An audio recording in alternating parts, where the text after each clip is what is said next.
Yeah.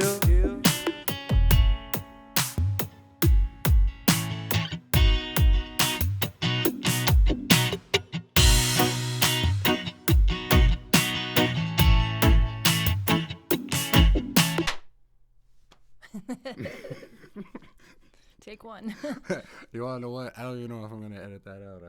I think I'm gonna keep it. Hello, my name is Dave. Hey, I'm Sylvia. It is January 5th, 2021. Welcome to the Smaller Podcast, where we talk about our music, garden, and food, and comedy. What are we talking about today, honey? Today we're gonna be talking about the hoop house. Hoop house. What's the difference between a greenhouse and a hoop house? Well, we did our research. Well, We're definitely hoop house people. how about you start us off? Well, okay, well. So originally, we had planned on doing a greenhouse. Well, we knew we wanted to do some kind of structure outside so that we could put our plants out earlier, kind of keep them protected. So we went online and started looking for greenhouses. To see if we can, if they were affordable, and if they were easier to So buy or not. And I think what we found was that the greenhouses can range from $50 to $5,000. They can get up there. Yeah. And by the time we get the size, the shape, the style, it was going to be in the thousands. So that was kind of discouraging because we don't want to spend thousands of dollars. No, we did not. Have to. No, absolutely not. And being the engineer and the carpenter that you are, I know you wanted to build it. So Jesus is in me.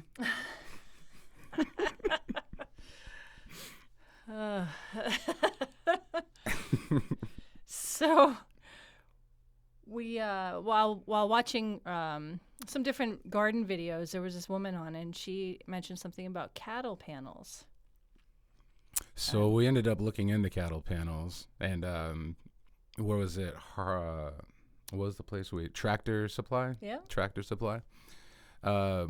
We were looking at different types of, because when we saw these cattle panels, we thought that they were a great idea because they had a nice round structure and they held together nice, and we liked that. And we found out that there were like $26 a piece for like a 16-foot by 50-inch piece. And from then I started to do the calculations and math and stuff and shopping, and we found out that building it ourselves with those cattle panels, giving us that motivation, we could do it for very, very lot less than thousands of dollars, and it could be a lot better and more structurally sound, I thought. Yeah. Well, and two, a lot of the kits for building greenhouses had pipe benders, so you'd have to bend your own pipes. And that didn't seem like that much fun. And a lot of elbows. And sounds a job for Arnold. Yeah, no, we did not want to do that. So, so the difference was that the greenhouse would have been something we could put tables in and grow things on shelves and things like that. And the hoop house we could just plant directly into the ground and have it open to the air versus closed in like a greenhouse. And so that was really a really nice choice for us because it kind of kept our garden kind of out in the elements and still be able to have that structure. Because what we wanted to try to do too is that our garden was being tormented and being ripped apart by the birds. We couldn't get tomatoes. We could get them, but we couldn't eat them before they were ready. Holes. And so they were just attacking all the tomatoes, and we were having little success with the tomatoes as far as in our new garden, which was really frustrating at first. Yeah, But, and we spoke about the corn too, and that was another motivator. yep. We wanted to do that so we can have it an enclosed structure during the summer. And this is what our first idea was, to have a open to the elements, like you said, and then in the winter months turn it into a greenhouse, wrap it up, shrink wrap it. So that was our idea initially, to do this. Then But- we didn't do the corn. We did not do the corn. We did not do the corn. We decided we'll just concentrate on tomatoes and some medicinal marijuana, because I'm still learning to grow. Yeah. But we were extremely successful growing tomatoes this season. The birds were next to none getting in there. I think there was one little. We found out that don't put sunflowers in there if you're just going to wrap it in chicken wire, because those small The goldfinches. goldfinches, yeah, they could get in and they rip apart the sunflowers. So I took those sunflowers out and no birds got in, and we had all of our luscious tomatoes the entire season. Yeah. On which was top of great. the cattle panels, we have the bird netting. So that's a nice flexible Yes, fabric sorry, that to go was back, easy yeah. to put over, and we zip tied that in place so that we could keep the birds out. And we were able to do that in one sheet, which was really nice. It instead of was having really to piece it. inexpensive to do that too. Yeah, and then we supplemented the cattle panel with chicken wire on the ends, so that we could have less. I don't know what the word is for it, but anyway, we didn't have to try to finagle the material so that we needed to put it on the ends. We did the chicken wire instead. Right. We did the chicken wires, the chicken wire on the ends of the hoop house, and we wrapped the top. Well, basically we covered the cattle panels, just like you said. Yeah. But below that, what I did was reutilized half-inch, Mesh. quarter-inch hardware cloth. Yeah, That's what it's called. And we wrapped that entire first 4 feet of our hoop house with that. And also, that's what we also barricaded basically our entire back garden with that too. What we did is we dug all the way around the garden, about a foot or so, and we attached some hardware cloth that was left over from other projects that I was doing, and so we can keep the rodents from burrowing in. So we were successful on that too, which was cool. But we did that around. I used that hardware cloth around the first 4 feet of the hoop house, and it came out great because we got to use staples, which were inexpensive. It's just time consuming. We like staples. Yeah, We use staples are for good. a lot of things. These are staples to do this this lovely room. A lot of staples. But the hoop house, our Wicked Pisso hoop house, we were successful in what we were set out to do, and I think we achieved that goal this season. Yeah.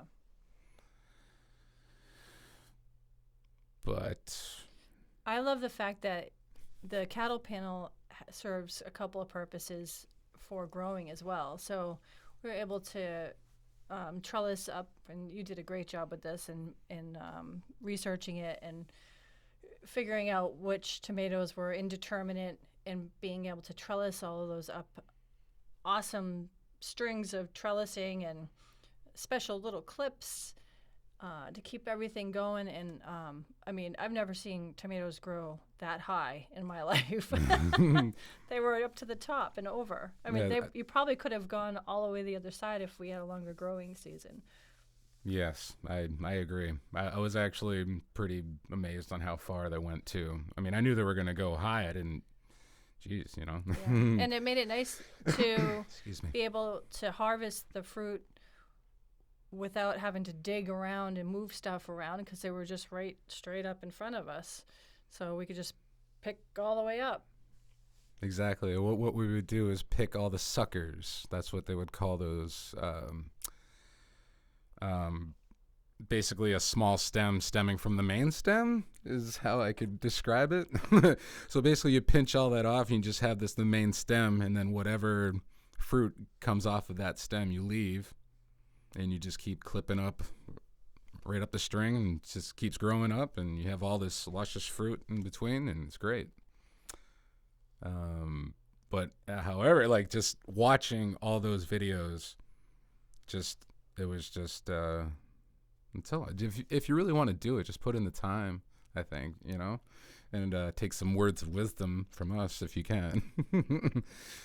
But we'll get into that in the later weeks, like fertilization and stuff, and when we're planting, when we're pre-planting and all that stuff. But right now, let's go back to the structure of this thing. Yeah. What I learned was the rafters going across when when I was first building the lower part of the hoop house. And actually, when we did the cattle panels, I didn't realize that we needed rafters going all the way to hold it from going forward and back. Keep it stable. Exactly, Yeah. and also to tie the cattle panels to it and keep everything structurally sound too. Yeah.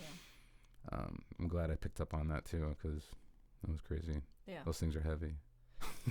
Yes. It was like 20 footers, 20 foot 2 by, I want to say 8s, could be 10s.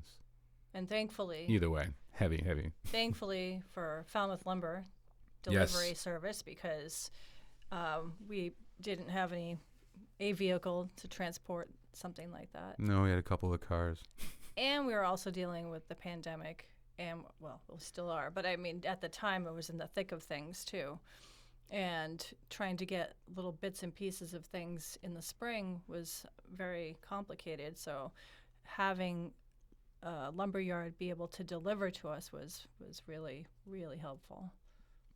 And with the lumber that we actually needed too, because pressure treated wood was It was on its way out. on its way out, and Yeah. we were known. very, very fortunate to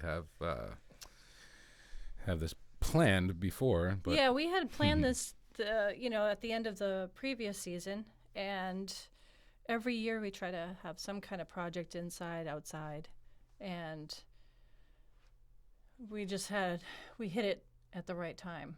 I think we got a couple of requests to build these in other people's yards, which we haven't done, but it was mostly because of the materials and being able to get those materials. Thankfully, your dad had the truck for the cattle panels and let us borrow that. They just fit on the rack. Yeah. And like within a quarter of an inch. The thing snuck right in. yeah. So how many cattle panels did we use for that project? Oh, God. Like I think we 8? used 5. We used 5, but one we cut almost in half. Yes. And the cool thing is that other piece that we had left over, we were able to use in the garden as well. Mm-hmm. Yep, the 5th piece that we cut, we Yeah. used in the garden as a cucumber trellis. Yeah, that was so cool, and I love that it's flexible. So we'll probably do something more fun with that this year too, different spot. Oh yeah, Yeah, but the cattle panel. Okay, so For sure. cattle panel is originally used to keep cattle on a property. So it's an inexpensive fencing, and who would ever think, super flexible, really inexpensive, galvanized, awesome. And you get different types of paneling like that, different size squares, for keeping in or out different types of animals. So there's a lot more. There's other options too if cattle panel doesn't work in somebody else's project. But it's a really cool product. Tractor Supply, pretty cool. I like that place. yes, I do too. And I'm like, this is where I would go if I want to do farming and gardening. It's structure stuff. Structure stuff. But another place I visited frequently too was Abishan Hardware in Falmouth, with the curbside pickup. In the beginning of this pandemic, it was absolutely crazy. It's still crazy, but I mean, with all these businesses that were failing and going by the wayside, and it's just seeing your local hardware store like that and your local lumber yard still thriving and helping us out, and I thought that was pretty cool, and so thanks to Abishan. I appreciate them. Yeah, they did a lot for us. So then we decided to wrap it this year. Yes, we decided to wrap it. Yeah, and so we ordered our... Thanks to Kevin, my buddy from work. I appreciate you, buddy. Thanks, Kevin. And his back was out of commission because he was out of work for a few days, and that's after the weekend. And he was helping me through that, and I do appreciate him. I'd still say thank you to him. But anyway, moving on. We decided to wrap it. And we chose shrink wrap that we would normally wrap a boat with because somebody that is in this room works at West Marine. And so, yeah. So we're able to get an affordable price on some shrink wrap. I'm sure that there's some other landscape, bless you. Thanks. There's some other materials out there. This just happened to be very handy for us, and the size and shape was good for us. So we used a 7 mil clear shrink wrap, which isn't really clear. It's like cloudy, but the light does go through it, which is nice. And you guys did a beautiful job on putting that up. And we're going to be trying it for the first time. It's going to be in probably a month or so. I'm going to start pre-planting stuff out there. Give it a shot. Interesting. I got some more. Well, yeah, we're going to give it a shot and see how it goes, and we'll keep you guys informed about that, too. So we still have to wrap the door. Still got to wrap the door. Yeah, haven't done that yet.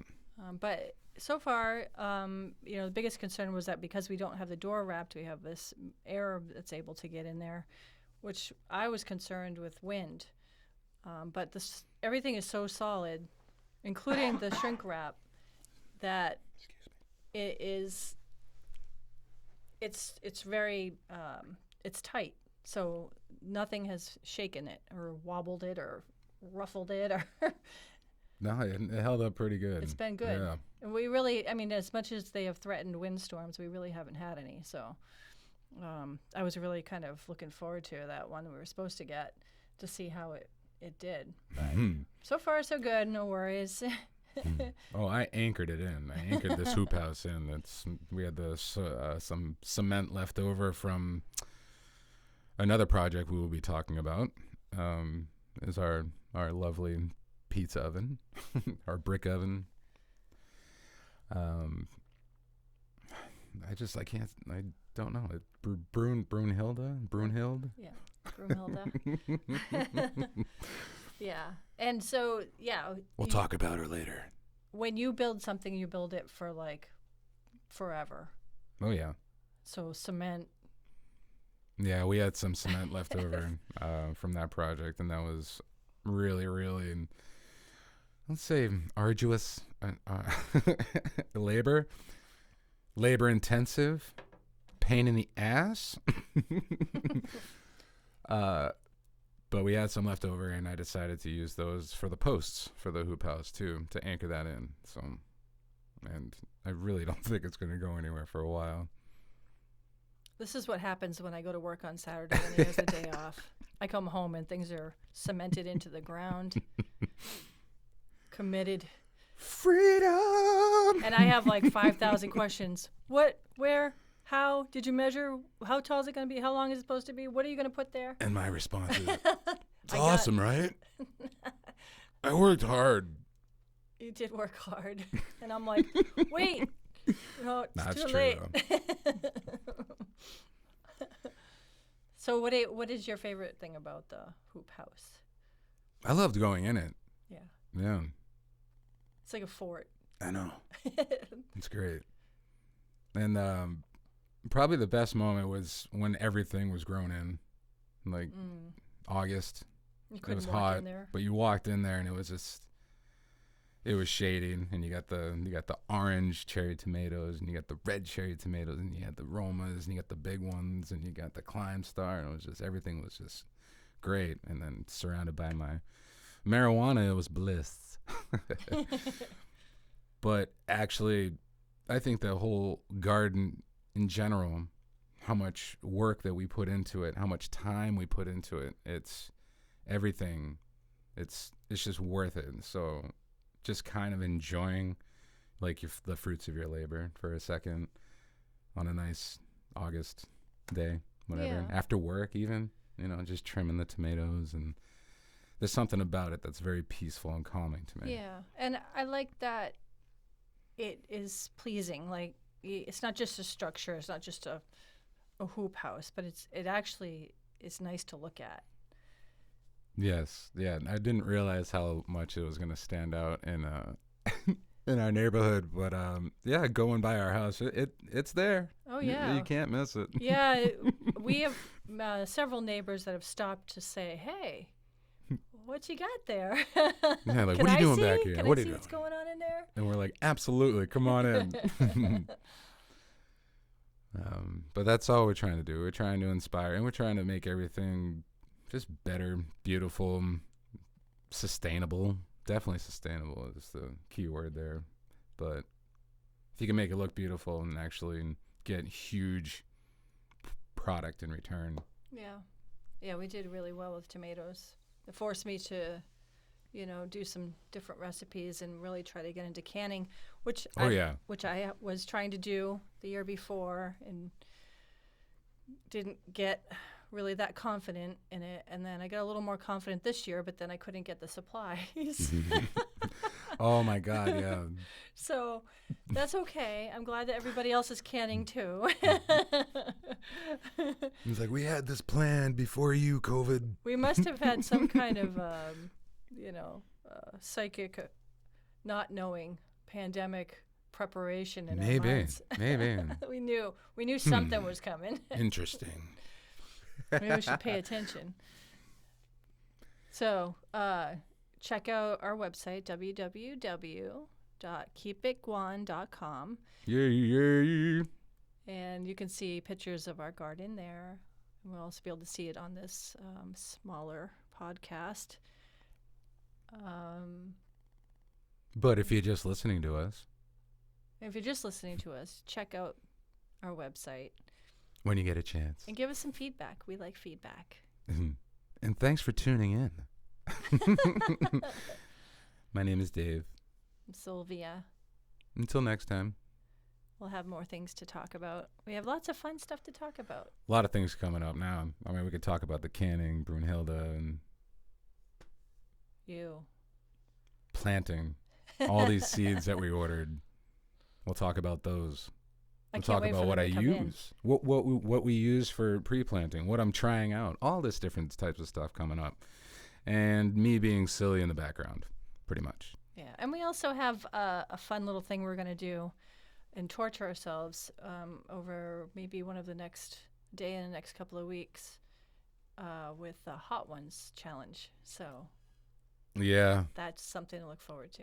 yeah. You got Sean Evans. You inspired us, so we're gonna try it through our own pandemic way, but we appreciate that, and it's gonna hurt.